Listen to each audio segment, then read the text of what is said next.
Hello everybody.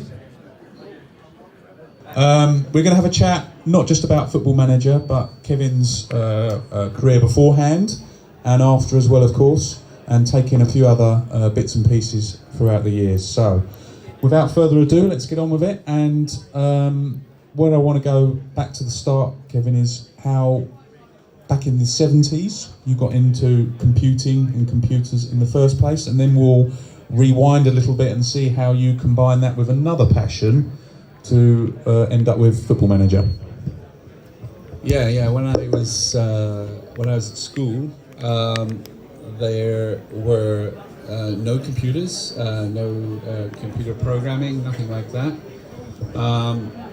But somehow I can remember when I was asked about what career did I want to do. I knew about computer programming, and I said, I think I'd like to be a computer programmer. And I think at that time, I thought computer programming was where you go and do some work inside a computer. That's how much I knew about it, because I had no contact with programmers.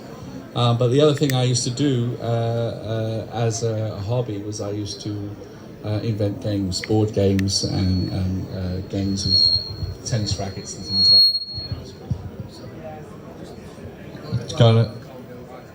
Yeah, is that right? Yeah. So I was inventing games anyway, and then I had a kind of idea of becoming a computer programmer. Okay, and when you say you're inventing games, I believe your first game you created was on a programmable calculator? Yeah, that was the first computer game I wrote. So I had, as I say, dabbled around with games quite a lot as board games and games with a ball, with a tennis ball or with a football, which I used to play in the street. But then I got a job as a professional computer programmer, and realized quite quickly that this was something I could use in a games design way. And the first one that I could actually do that with was a programmable calculator. And I actually wrote a battleships game on a programmable calculator. So it was my first direct experience of writing games on a computer. How do you even do that on a calculator? I can't remember how I did it. I think there was some hexadecimal you had to put in or something like that. But yeah, but I mean, it's just like you had a few characters on the screen and you could enter the locations, and so you were trying to hit the place where the battleships were stored in the device itself. Wow. Okay. So going back to the board games, then growing up, they were a big passion of yours, Kevin, and you actually had the idea of becoming a board game designer as a career. Yeah, that's right. I actually, there was there's a couple of funny things that I remember. One was I thought I could do this as a career, creating games and board games in particular. And it was a time when my parents had to go and see the careers master at school to have a discussion about my future career. That's the way they used to do it. And so they said, "Do you have anything you want us to say to him?" And I said, "Yeah, ask him if I can get a job as a games designer, a board games designer." And so they did. They went to say that to him, and his reaction was, "It's just a phase. He'll grow out of it. That's not a real career." So he just, put it down as a whole idea. But I had it even then. It's funny what happened later. Anyone's flight leaving? Ice cream. So having you're loving these board games, you're designing them, and you're working at this point on the mainframes as well. Yeah, I started working with computers on mainframe computers. It was IBM 370 clone, I think, a UNIVAC computer. So the first programming language I wrote was a language called PL1 by IBM, Programming Language 1, and then RPG, which is still around, actually. Wow. Yeah, RPG in the latest form. Report Program Generator, it was called by IBM. Okay, well, maybe it's time to make a comeback. Yeah, write a game in RPG. And then tell us about your first computer, which a lot of people would assume was a ZX81, but wasn't in fact. No, so having dabbled around with writing the program on the calculator, I also used some of the time on the mainframe to do some tech stuff as well. So I got an idea I could do it, and then I decided I'd buy a home computer and do this football game, which I had done as a board game, but really I could see would be much better as a computer game on a home computer. And the one I got was Video Genie, which was a TRS-80 clone, which I bought in Tottenham Court Road in London. And how much? And that cost, if I remember rightly, £325, I think. Wow. And at that time, it was equivalent of about 2,000 today, something like that. And my girlfriend at the time said, "That's ridiculous, what are you going to do with that?" And I said, no, it's going to make us money. Which it did. So, a lot of people would assume that the first version of Football Manager was on the ZX81, but it wasn't, it was on a Video Genie. Yes. That's right, I remember that. And when I said to my girlfriend, it's going to make us money, it only did because I adapted the game to the ZX81. In the first 300 games I sold after I launched on the ZX81, 297 were on the ZX81 and 3 were on the TRS-80, and I actually took it out of the advertising. It wasn't worth even continuing with it, so it became a ZX81 game. So tell us a bit about the ZX81 when it first came out. Obviously it was a game changer, excuse the pun, in the UK, massively cheaper than anything else, and revolutionised the computer market, especially in the UK. So what was your first impressions of that? How did you first encounter that? Well, I'd already done the game on the TRS-80 and I saw adverts for the ZX81, and I recognised a couple of things about it. One of the main things was the price difference. It was just under £100, and I felt that this would be really practical. Also, although it was a 1K computer, you get a 16K RAM pack, and I needed that for my game. I couldn't use such a small amount of memory. And I just thought it had a lot of potential because of the price. And so I got one and I adapted it. And it proved to be very true. I mean, I think they founded a whole market there with that. Is Sinclair. Yes, definitely. So having let's just rewind a little bit to the Football Manager game that you produced for the Video Genie. You said that you had the idea of taking the board game, which you had a frustration with. You tried to get it to work, the board game, but obviously, as you can imagine, with a football board game, there's a lot of faffing around with league tables and calculating and God knows what else. So I suppose suddenly, in a flash of inspiration, you realised that you could combine this with the computer, and the computer could do a certain amount of the heavy lifting. Yeah. Because I was already a computer programmer, so different to a lot of people. Can we stop this?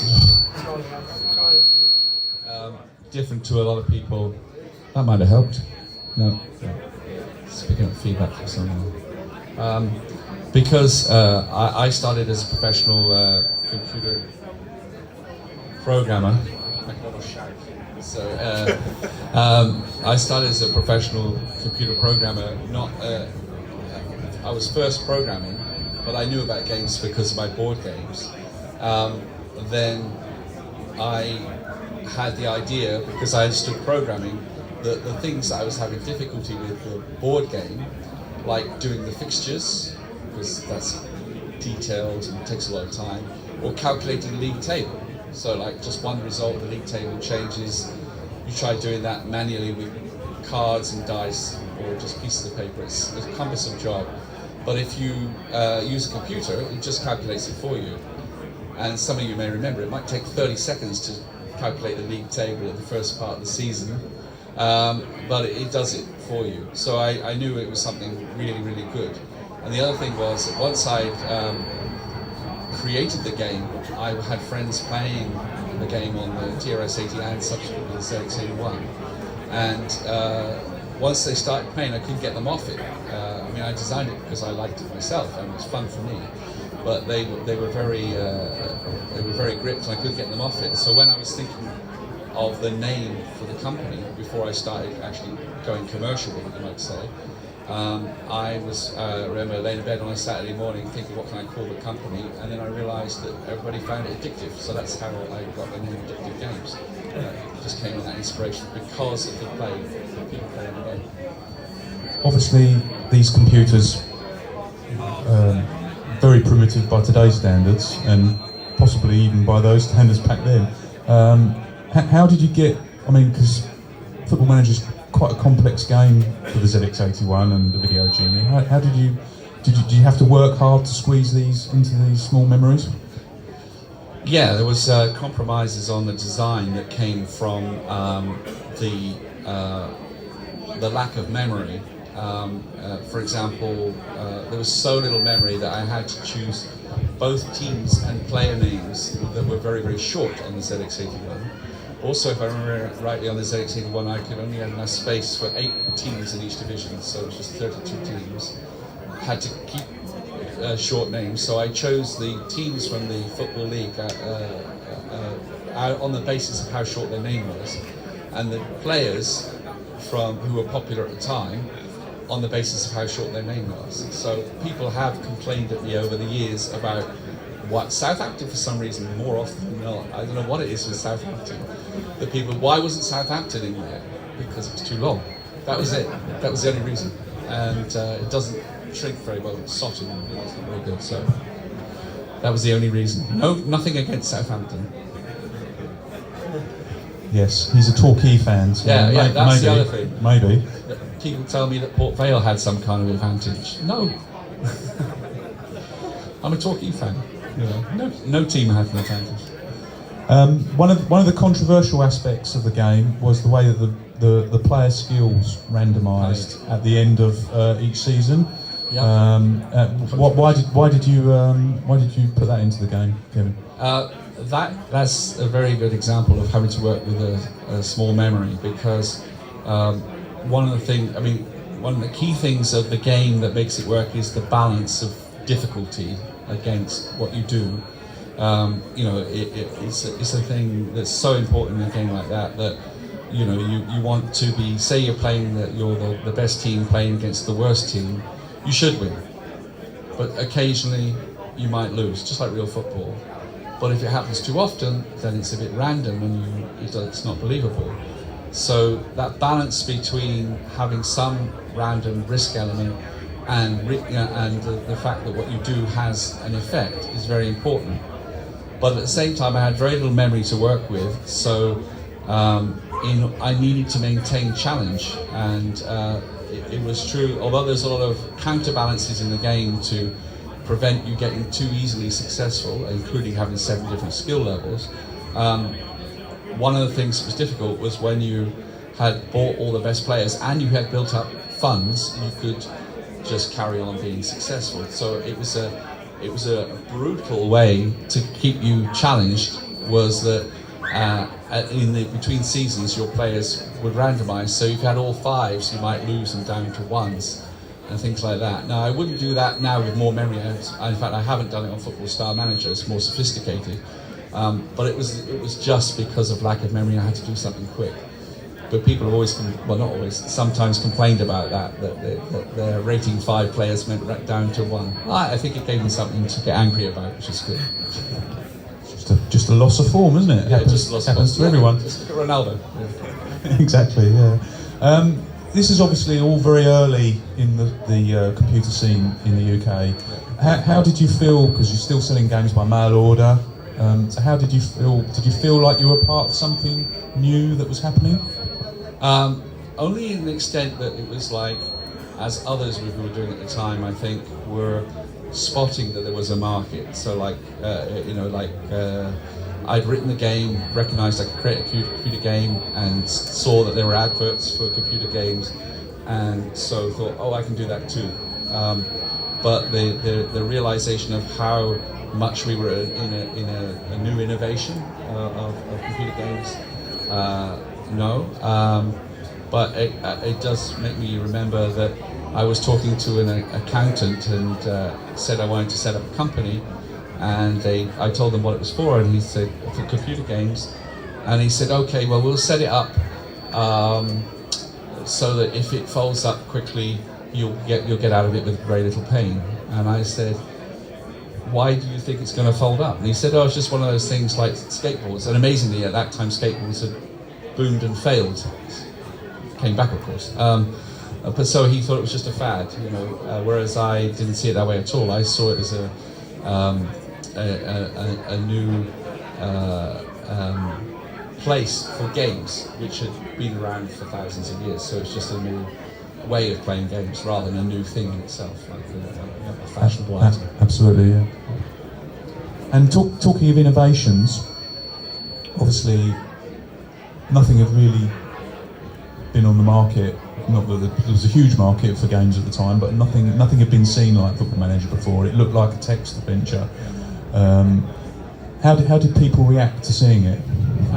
Well, I mean, most of what other people were doing at the time were arcade clones fitting into small amounts of memory, like Space Invaders and things like that. So I had to explain to people what it was when I was demonstrating it at shows. The adverts explained it as well as best they could, but the shows I was explaining it to people, and then they would start playing it, and then they would demonstrate it for me because they stay there and they'd sit there playing it. But yeah, it was completely novel to people at the time, the idea of a football management game instead of a Space Invaders clone or some other thing like that. It was the best sort of feedback. I like the feedback we're getting. Worst feedback. Yeah. Then I think comes a key moment. In I think it was 1982. W.H. Smith's, presumably, or someone got in touch. So you must have been selling. The Football Manager must have been selling via mail order pretty well, and it got you noticed by W.H. Smith. Yeah, that was quite an interesting experience. So the game was being sold by mail order and at small specialist retailers. There were the ZX microfairs that were kind of like this, actually, and you know, they were I think they were all in London. We used to go to those, and then along with selling directly the games there would be someone coming out and saying, "Oh, I'm opening a shop selling computer games," because there was none. This is hard to believe for people today, but there were no shops and no outlets for computer games. So they said, "I'm opening a computer game shop and I'd like to stock your games." So we started basically having retailers buying like 10 games at a time, something like that.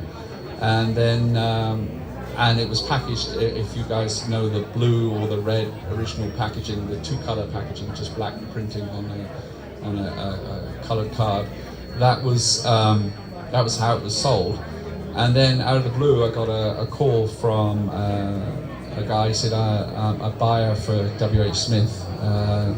I'm interested in stocking your game because we're doing computer games, and I'd like you to come down to see us in London and talk about it." And so, yeah, that happened, but it was... shall I continue on that? So. Did they make you an offer you couldn't refuse? Yes. So, yeah, they did. I actually took some advice first, because this was new territory for me, and I got a business advisor, a local business advisor, and I said, you know, they're going to ask for discount, and it's going to be more than 10 games, so what kind of discount, what should I give? And he said, I don't know for computer games, because it's a new industry, he said, but I used to work in confectionery. He worked for Mars. Great comparison. And he said we'd give discounts anything up to 70%, between 50 and 70%, you know. So I thought, okay, well, at least I know a guideline, you know. So I thought, so I went down to see the buyer, and I had in mind that if it was 70%, I wouldn't be doing well, and 60% would be kind of okay, and try to do better than that. Anyway, so he said to me, "I like your game, I want to stock it, but we want full color packaging, 4-color they call it, but it's basically full color packaging like that." And he said, "Can you do that?" And I said, "Yes, of course." And then he said, okay, I want to buy 2,000 games and I want 55% discount. What do you think? And I said, well, I used my really strong negotiating skills at that point, and I said, yeah. And so, really tough guy. And You showed him. yeah. So it was amazing, obviously, to get 2,000 sales. And then it went on from there that actually meant I was still a programmer at the time, and that actually meant that I made the decision to go full time on that business, and so did that.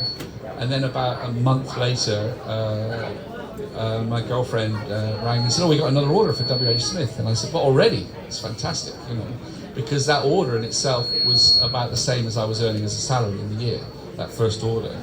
And she said to me, I said, "Well, how many are they asking for?" And she said, "Oh, it's 100. No, it's 1,000." She said. I said, "That's fantastic." So I said I did the right thing. I don't have to go back. I can stay working on this. And I got home and it was 10,000. So yeah, I mean, it was amazing. So they hugely expanded the market, and obviously it's WH Smith. So they were all over the UK, so it kicked off the business. And I think that happened to a few people as well, something like that.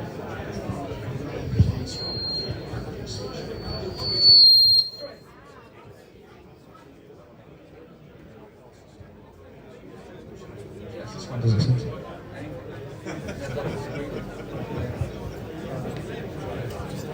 Okay. Yeah. Never mind. All this time.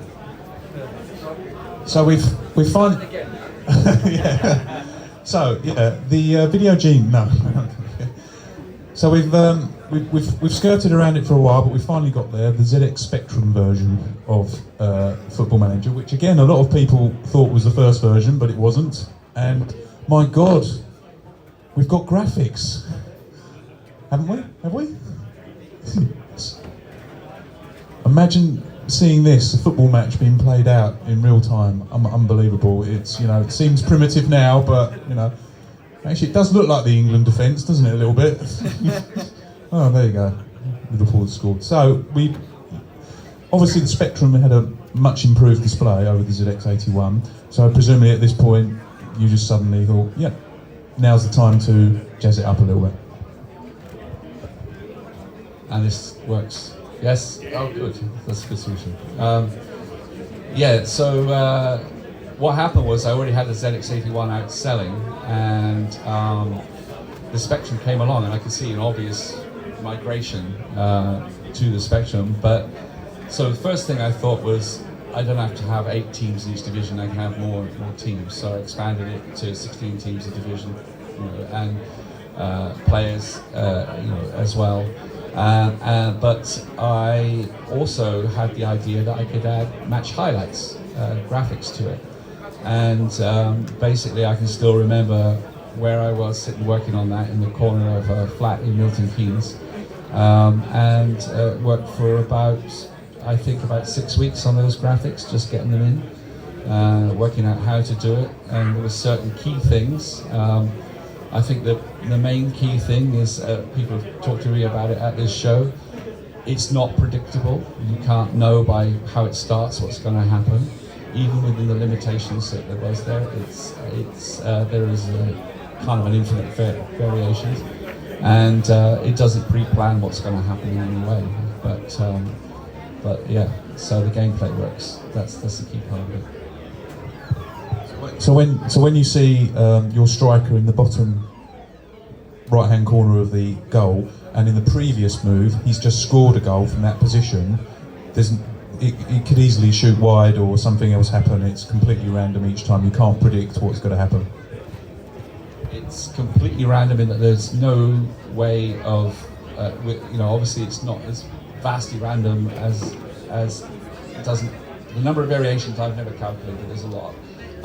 But there's nothing pre-programmed except what the players are deciding at each moment.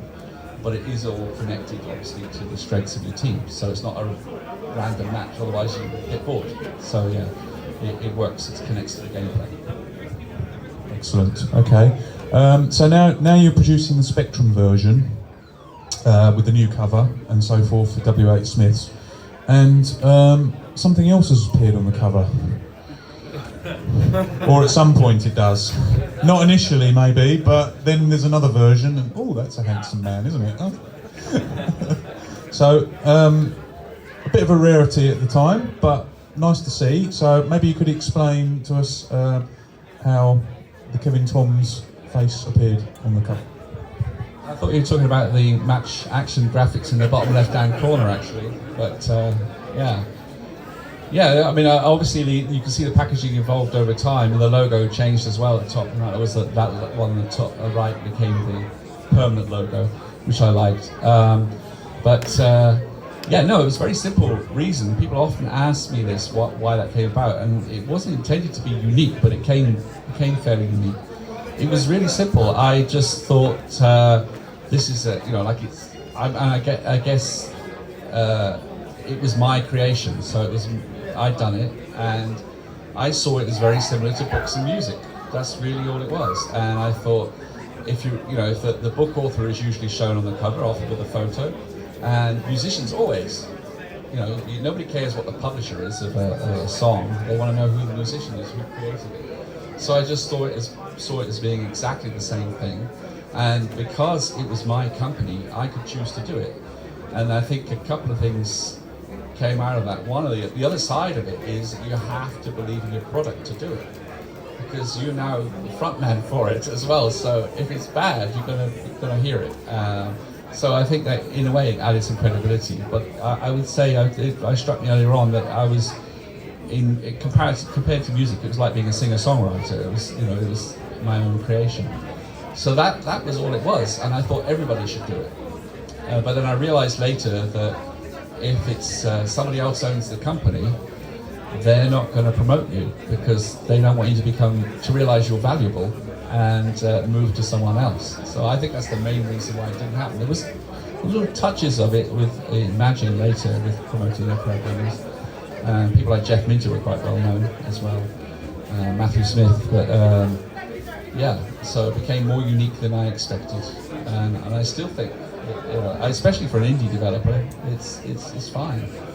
But yeah, so it was an innovation, it seems.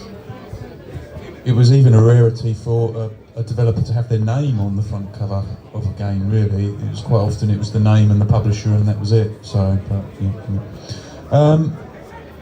At this point, Football Manager is presumably selling pretty well, and it stayed on the Spectrum charts in particular for inordinate amount of time, just hung around all the time. Well, what do you attribute to its sort of staying power as a Spectrum game over the years? It wasn't, it was really unusual in that way, and I for me it was kind of normal to be on the charts, to have the game on the charts for a very, very long time, years. Whereas a lot of games would be on for weeks. And I think because it wasn't a fashion item, it didn't rely on graphics innovation, amazing innovation of the 3D graphics. It didn't rely on a graphics innovation for what was good about it. It had more deeper content that kept going for a long time, and you could play it years later and still it feels good. You don't say, oh, it was good. What is the gameplay you build over time? So I think it's just the gameplay, really. That was the key to it. Absolutely, because maybe it wasn't reliant on graphics, it didn't age perhaps in a way that other games did in the charts here. At this point, you're obviously busy selling Football Manager, and as you mentioned earlier, you've also started Addictive. So I imagine we're sort of into 83, 84 now, when the Spectrum's starting to really gain popularity and the magazines are starting to appear and so on. So how can you describe this sort of period? I mean, obviously you're selling Football Manager still. What else is going on, and how are you combining the roles now that you're sort of running Addictive and also programming as well? It was not good. What happened was I created something, then created a company, and the company started growing and started employing people to be able to function. And then I ended up in two roles, trying to write new games and also running a company. And there came a point later where I had to make a decision about that, but it was hard because I started the company when I was 24, and I knew nothing about running companies. I had a marketing sense, I think, but I was a developer with a marketing sense probably more than anything. So yeah, I started employing people, I had to start dealing with all that, and then people started coming to us with their games to sell and things like trying to work out how to handle that as well. But what was really hard was to get back to fully writing a game, because the original one was written just in my own time without any other pressures, but that was a difficult thing. Although I did eventually do Software Star and President. Before we get on to, because Software Star is an interesting one, and President, Football Manager was ported to a lot of different versions of it. How many of those did you do in the end? Do you remember? And how many of those were you involved in yourself personally? I didn't do all of them myself. I used other developers to do some of the conversions, but I supervised them. But there was about 14. And it became known for being on every format, but because it would sell on every format.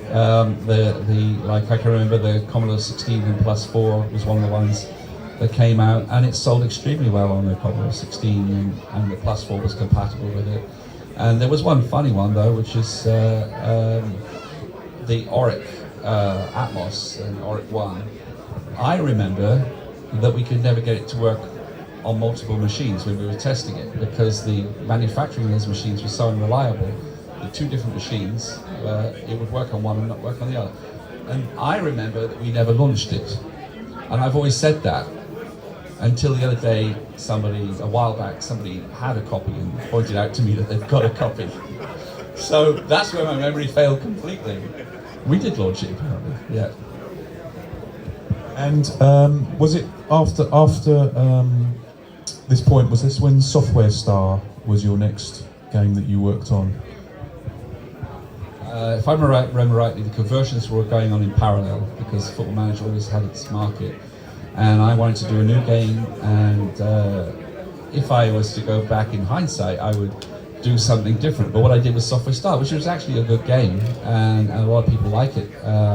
And I played it myself a few years ago and thought, oh, it's better than I realized. Simple idea of, I think I got the inspiration from some board game, which I liked, but I just thought capture some of the fun of running a software business. That was the idea behind it, and coping with marketing and there's you might notice that some of the names. Peru Soft may be a little bit like Melbourne House and things like that. Old gen, the new generation. So, yeah, or maybe no. Perth Hut was Melbourne House. Yeah, they all linked to something. Crocodile, alligator. So the names were all made up, but just spoofs of other real software names.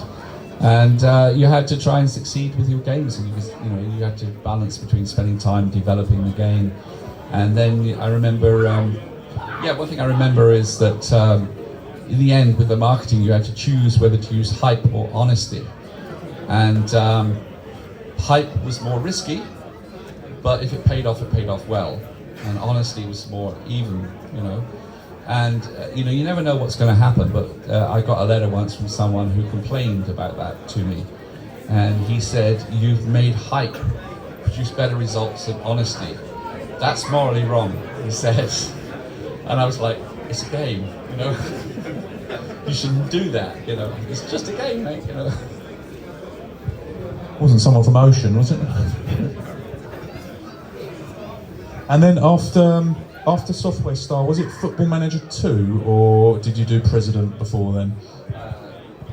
I did President, and that was the last game that I did before I sold to Prism Leisure, and I spent a few years working with Prism Leisure, and I just want to say that sometimes I've told people I spent a few years with Prism, and they look at me with raised eyebrows, and I said, I realise they think I said I spent a few years in prison.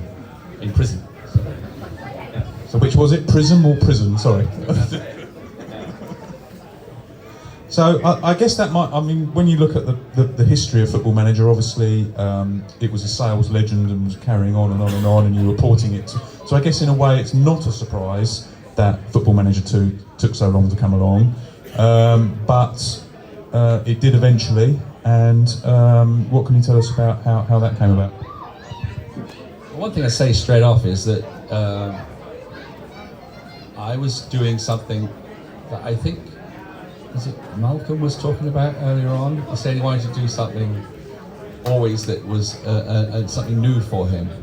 Now, if I was to do it all again, I would have done Football Manager 2 much earlier myself, before I sold out, as an evolution, and not be saying, oh, I want to do something different, I want to do a game about soccer, I want to do a game about being a president, this sort of thing.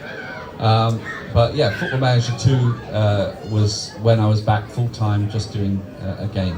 And it was a very successful game. I think it was #1 for 3 months or something.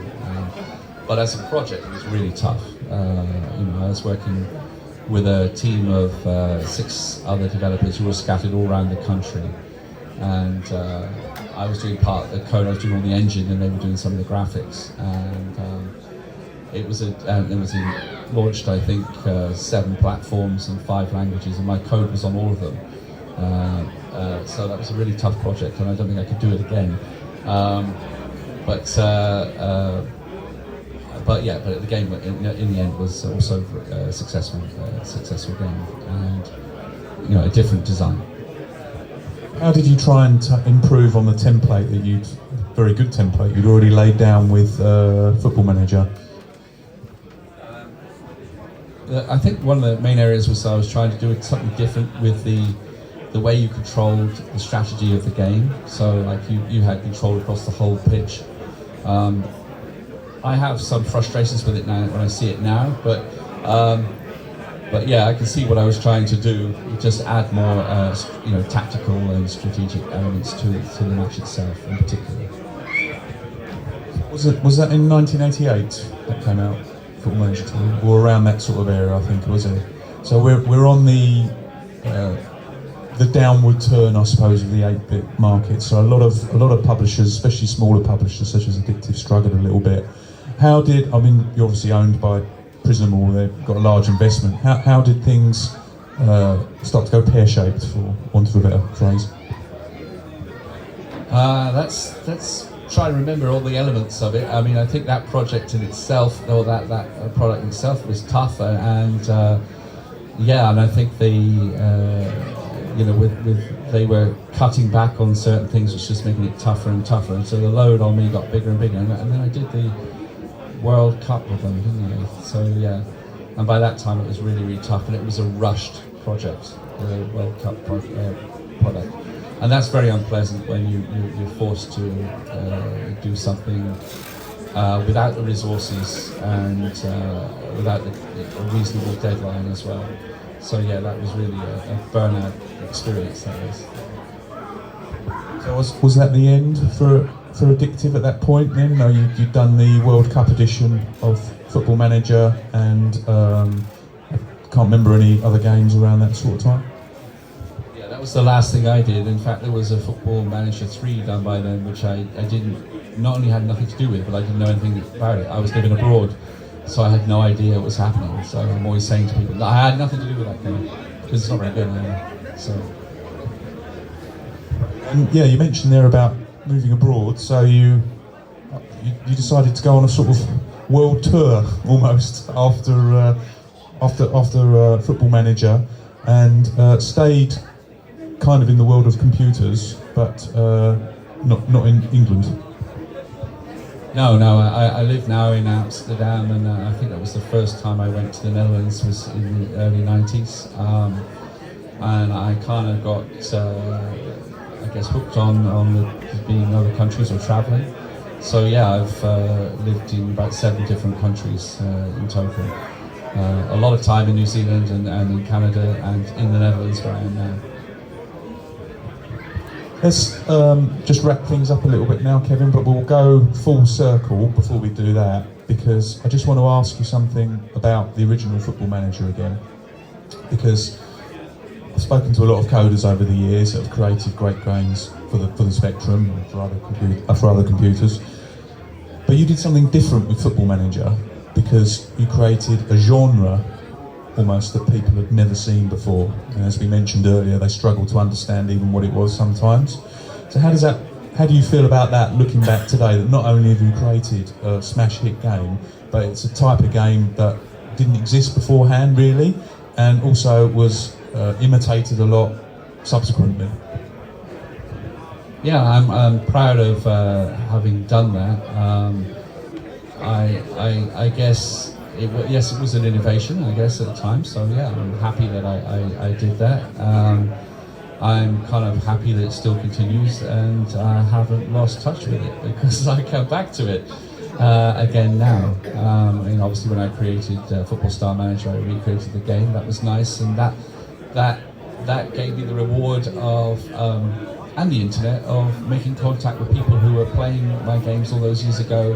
And there was no internet. I didn't know much about what they were doing and how much they were playing. So now I do.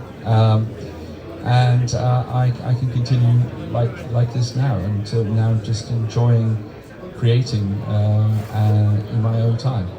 Oh, and I seem to find it better to be independent as well. I like being able to make my own decisions about the game's design. It's almost come full circle in a way, hasn't it, with mobile development in some ways. So tell us a bit about Football Star Manager then, the reboot from 2015, I think. Yeah, that started as a project where I basically just put out a message. I think I had about 300 followers at the time, just people who randomly found me on Facebook, or I think it was at the time. And I said, you know, I could recreate my original game for mobile, you know, the original Football Manager for mobile. Anybody interested? And there was a very strong reaction from the people that followed. And so I started the process, and I wrote it over, I think it was about 18 months, and it was a really enjoyable process. It was a very positive feeling when I created it, and I think that came out in the game itself. And I also found that I've managed to recreate the gameplay feel of the original game. I did deliberately try and reproduce the game. Of course, it's completely freshly written. There's no code from the original or anything like that in there. But the algorithms create the same result. But what I did do, in fact, I did it as a text version first, and then I added graphics and incrementally got to this stage and found this stage to be sufficient. And in fact, the game has 3 modes for the matches. It has, you can play in text, so if you want to play in text mode, you can play in stickman mode, like the Spectrum, or this with sort of more sprite-based graphics. But it's definitely retro. But as I said, people still play a lot of seasons, and then it evolved a little bit, and then I kind of stopped evolving it, not wanting to change it now because it recaptures an original game on a mobile. Absolutely, part of the appeal of Football Manager is, I'm sure everyone would agree, is its simplicity really in a lot of ways. So you've kept that as a good homage to the original game, but you're working on something else which maybe might expand on it a little bit and be something a bit different. Yeah, so having agreed not to change this one too much, I'm planning on another change, but not too much. I decided I still needed to kind of go where I wanted to go with it, because although football games as a genre, I think, again, making an analogy to music, you know, if you say rock music, there isn't one rock band, there isn't one rock style of one rock band and rock music. So although there is another Football Manager game, which you may have heard of, which is quite big, that got the name from mine, it's a different kind of game, and I think there's still space for this more accessible, straightforward game, but with the subtlety that I like to build in. So I've got a design. I've got a version that is in beta at the moment, but I'm going to release it early rather than wait to kind of fully complete the game and evolve the game live with people playing it on the app stores. And that allows me to go where I want to go with it and not be tied to any original design. So I'm really looking forward to that process, which I expect to be starting the beginning of the new year. Yes, excellent. And I think the biggest compliment I can give you is that in researching this talk, I was playing the original Football Manager, well not the original, but the Spectrum version, and it was 8 o'clock at night, and next thing I knew it was 2 o'clock in the morning. And I was still watching little black and white stick men kick a ball around, not really knowing what was going to happen, and getting frustrated that suddenly my star player was the trainee or something the next season. But I think that shows you that the game has an innate simplicity that probably helped it stay on the charts and become the legend that it is today. So anyway, that concludes my chat with Kevin. Thanks so much for your time, Kevin. You can fill in a round of applause.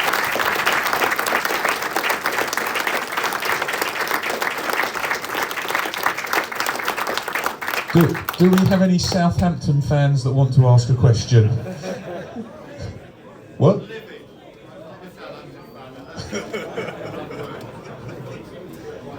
Do we have any non-Southampton fans who would like to ask Kevin a question? Yeah, we've got one right at the front. Okay, here we go. Hi Kevin.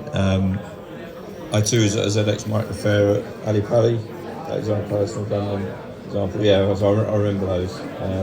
And my question was, had you ever considered transferring the simulation to other sports, whether it be rugby, cricket, American football? Because I'd imagine it probably wouldn't be too much of a change, and you could enter other markets potentially. Yeah, I have looked at that, but actually, now, I'm not really interested because I still feel there's a lot of scope within the restrictions. So, touching on that point earlier on, rather than create a whole new game, I'd like to work within the constraints of saying, a football marketing thing, what can I do that's different with it? How can I innovate it? So it's a different viewpoint to saying I need to take on something new. And it would be cloning a bit if I did that. It would be so interesting. So, yeah, it could be done.